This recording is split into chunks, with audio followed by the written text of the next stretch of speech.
कधी कधी विचार न करता घाईघाईत घेतलेला निर्णय नंतर पश्चाताप करायला भाग पाडतो।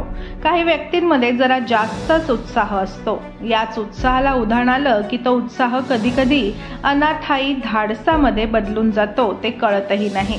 कधी काही धाडसी प्रयोग यशस्वी होतात, पण हेच प्रयोग अंगलट येऊन अगदी जीव जाण्यापर्यंतचीही अनेक उदाहरणं आपण आपल्या आजूबाजूला बघत असतो। दररोज जे काही अपघात होतात त्यातील 20% अपघात तरी विनाकारण काहीतरी अतिधाडस केल्यामुळेच घडतात। आता हेच बघा ना, या कारचालकाचेही असेल, ज्यामध्ये एका कारचालकाने पुराच्या प्रवाहात चक्क आपली कार चालवण्याचा प्रयत्न केला आणि हाच प्रयत्न त्याच्या अंगलट आला आहे। महाराष्ट्रात मुसळधार पाऊस पडत आहे, त्यामुळे अनेक अपघातही समोर येत आहेत। नदी नाल्यांमध्ये वाहने वाहून गेल्याच्या बहुतांश घटना समोर येत आहेत। चंद्रपूर जिल्ह्यात पुन्हा एकदा पुराच्या पाण्यात कार वाहून गेल्याची घटना समोर आली। रविवारी चंद्रपूर शहरात पावसाने संततधारेने हजेरी लावली।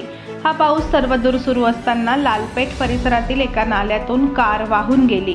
2 दिवसांपासून संततधार सुरू आहे, त्यामुळे शहरातून वाहणारी झारपाट नदी दुथडी भरून वाहत आहे। वेकोली महाकाली कालरीला जोडणाऱ्या स्मशानभूमीजवळील झारपाट नदीच्या छोट्या पुलावरून पाणी वाहत आहे। यावेळी एका कारचालकाने वाहत्या पाण्यातून पूर ओलांडण्याचा प्रयत्न केला, मात्र पाण्याच्या जोरदार प्रवाहामुळे गाडी प्रवाहाबरोबर वाहू लागली।